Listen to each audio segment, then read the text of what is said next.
Stanley Eno? Bon, je vais dire que tout le monde a sa voix à lui.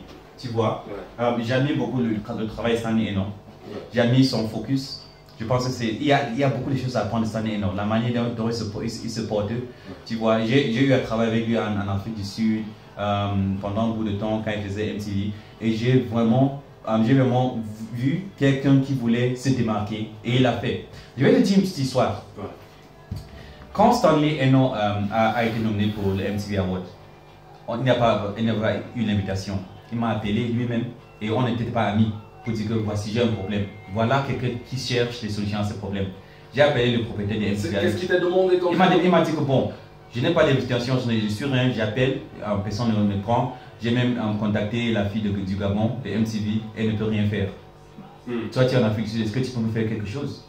Voilà quelqu'un qui est sérieux. J'ai appelé le propriétaire de MTV Base. Je lui ai commencé Alex Okossi pour lui dire que vraiment voici un cas qui est très important pour la marque MTV parce que c'est un grand nom avec son type MTV. Et on a fait la suivi le lendemain. Mais voici le plus important, ce que j'ai pris de Stanley Eno. Il voulait tellement prester sur le podium de MTV Awards. Et j'ai demandé à Alex a dit que non, c'était déjà calé avec les sponsors, c'était impossible. Là alors, après l'award, quand tout le monde sortait de la salle, tous les accès étaient sur le podium. Tout le monde est quitté.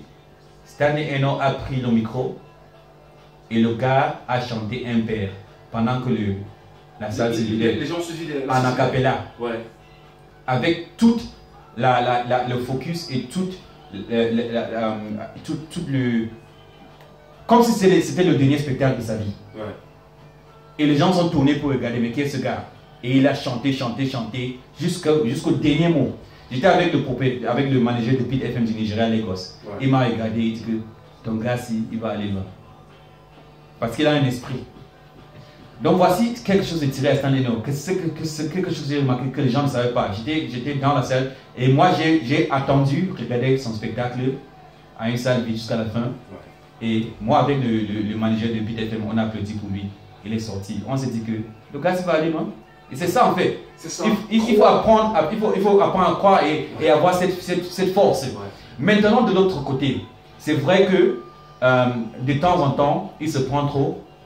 Ce qui n'est pas mauvais parce que c'est le hip-hop. Il faut se sentir. Ouais. Mais aussi, il y a quelques plateaux, il est parti dire, surtout dans les médias internationaux, que c'est lui qui a créé la lumière sur la musique camerounaise. Ce qui est faux.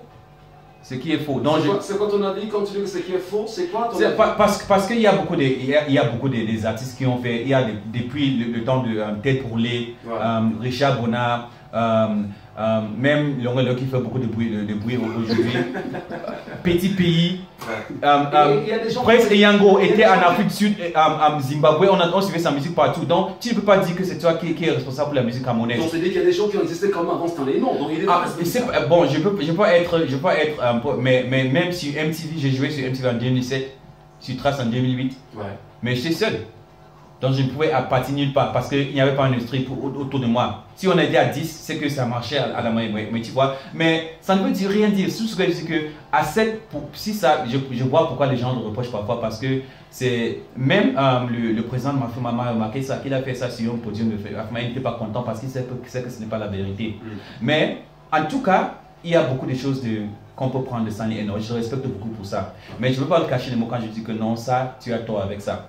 Tu vois. Vous parlez souvent, vous appelez souvent, vous échangez souvent? Bon, pas trop souvent. De temps en temps, surtout quand on est à l'étranger, on se voit, on s'assoit, peut-être pour 30 minutes, on parle des affaires. Et j'apprends beaucoup. Je pense qu'il apprend beaucoup aussi. C'est ça l'important.